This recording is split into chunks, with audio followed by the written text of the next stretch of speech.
Hello everyone, welcome to English smart class. दोस्तों, आज हम लोग हमारी हॉर्नबिल की बुक से चैप्टर पढ़ेंगे जिसका नाम है the portrait of a lady. ये वीडियो इस चैप्टर का पार्ट 1 है। टोटल हम इस चैप्टर के 3 पार्ट्स पढ़ेंगे। तो चलिए शुरू करते हैं। बात करते हैं कि आज इस वीडियो में हमें क्या क्या सीखने को मिलेगा। आज इस वीडियो में हम लोग बात करेंगे हमारे ऑथर के बारे में, यानी हमारे राइटर जिन्होंने ये चैप्टर लिखा है।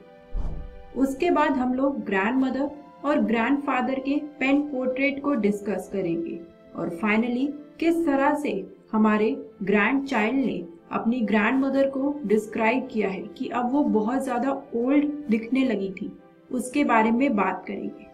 सबसे पहले बात करते हैं हमारे ऑथर के बारे में। इस चैप्टर को लिखा है खुशवंत सिंह जी ने और ये उनकी एक पिक्चर है जो आप अपनी स्क्रीन पे देख सकते हैं। खुशवंत सिंह एक Indian author, lawyer, diplomat, journalist और एक पॉलिटिशियन है। इन्होंने इन सभी सेक्टर्स में अपना काफी ज्यादा योगदान दिया है। दोस्तों, अगर हम बात करें खुशवंत सिंह के सबसे फेमस नॉवल की तो वो होगा ट्रेन टू पाकिस्तान। अगर आपको कभी टाइम मिले तो आप ये नॉवल जरूर पढ़िएगा। खुशवंत सिंह जाने जाते हैं अपने ह्यूमर के लिए एंड लव ऑफ पोएट्री के लिए। दोस्तों, अगर हम इनके राइटिंग स्टाइल की बात करें तो ये जिस तरह से चीजों को डिस्क्राइब करते हैं वो काफी वंडरफुल है। और हमारा ये जो चैप्टर है the portrait of a lady, ये सबसे पहले पब्लिश हुआ था 2007 में। चलिए दोस्तों, अब बात करते हैं इस चैप्टर के इंट्रोडक्शन के बारे में। In this chapter Khushwant Singh shows us a joint family. उन्होंने हमें एक जॉइंट फैमिली की पिक्चर दिखाई है और हमें बताया है कि कैसे एक जॉइंट फैमिली में एक दूसरे के बीच में रिलेशनशिप होता है।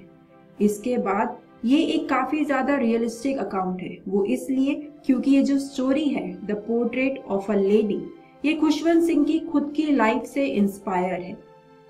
हमें इस स्टोरी से ये सीखने को मिलता है कि किस तरह से जो हमारे ग्रैंड पेरेंट्स होते हैं, यानी कि हमारे दादा दादी, नाना नानी, वो किस तरह से अपना सारा टाइम अपने ग्रैंड चिल्ड्रंस को, जो उनके छोटे छोटे पोता पोती होते हैं, उनको दे देते हैं। अपना सारा लव, सारा अटेंशन वो अपने ग्रैंड चिल्ड्रन के लिए ही बचाते हैं।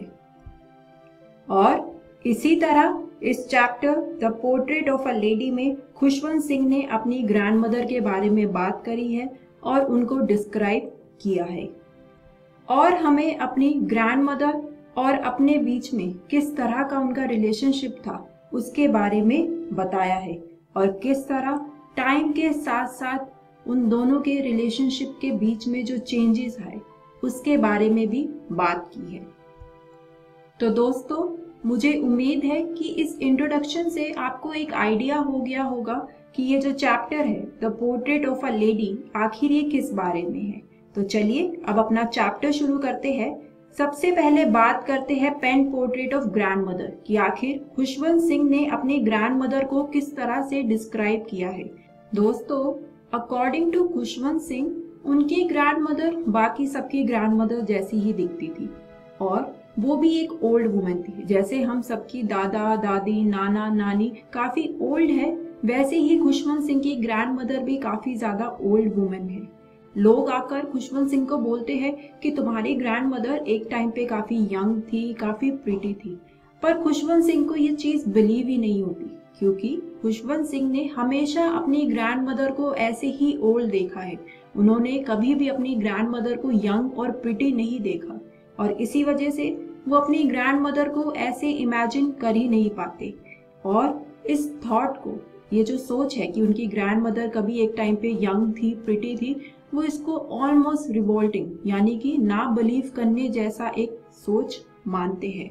ये जो एक्सप्रेशन है इसका मतलब है कि it was very hard for the author to believe that once his grandmother was young, pretty and beautiful, she had been the same for the last 20 years and the author had seen him.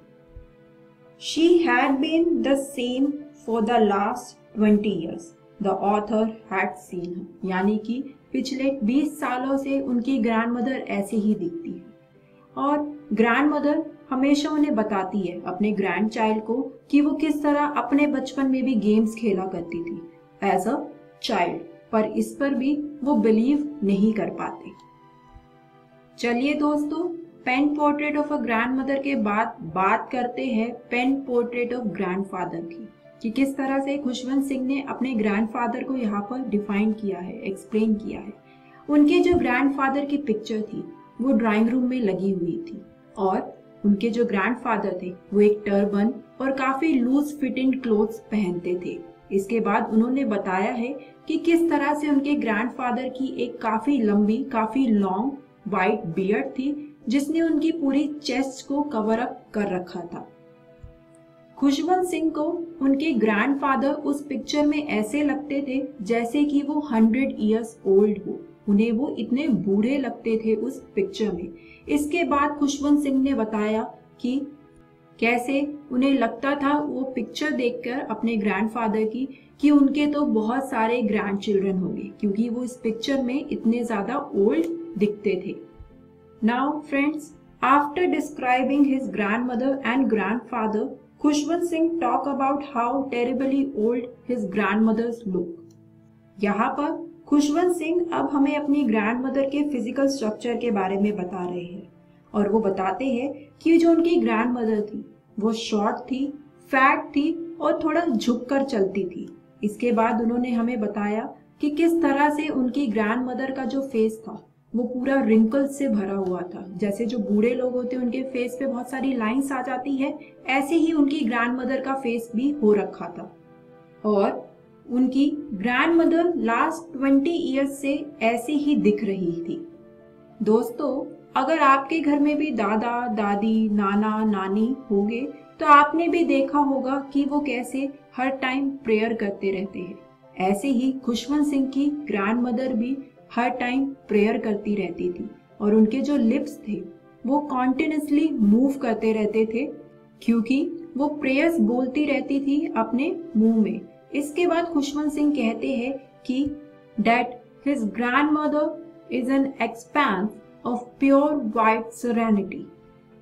दोस्तों, यहाँ पर ये जो line है it refers to calm and peaceful conduct of the author's grandmother, और author ने अपनी grandmother को कंपेयर किया है to the peaceful winter landscape in the mountains. और इसी के साथ ये टॉपिक अब यहीं पर खत्म होता है। बात करते हैं कि आज हमने इस वीडियो में क्या सीखा। आज हमने सबसे पहले बात करी ह्यूमन रिलेशनशिप्स की, कि किस तरह से एक ह्यूमन का दूसरे ह्यूमन से रिलेशनशिप होता है in the form of grandmother and her grandchild. उसके बाद हमने ग्रैंडमदर का और ग्रैंडफादर के पेन पोर्ट्रेट को डिस्कस किया एंड फाइनली ये जो चैप्टर है ये हमारी बुक हॉर्नबिल से है। तो मुझे उम्मीद है कि आप घर जाकर इसके ये टॉपिक्स अपनी बुक में से जरूर दोबारा से पढ़ेंगे। In the next video we are going to talk about कि उन दोनों के बीच में जो ग्रैंडमदर थी और जो उसका ग्रैंड चाइल्ड था, उन दोनों के बीच में किस तरह के रिलेशनशिप थे। इसके बाद हम लोग बात करेंगे कि जब ग्रैंड चाइल्ड स्कूल चला गया तो उनके बीच का रिलेशनशिप कैसा रहा एंड फाइनली हम बात करेंगे कि ग्रैंडमदर और ग्रैंड चाइल्ड की फ्रेंडशिप में जो एक टर्निंग पॉइंट आया वो क्या था। तो दोस्तों, मिलते हैं नेक्स्ट वीडियो में।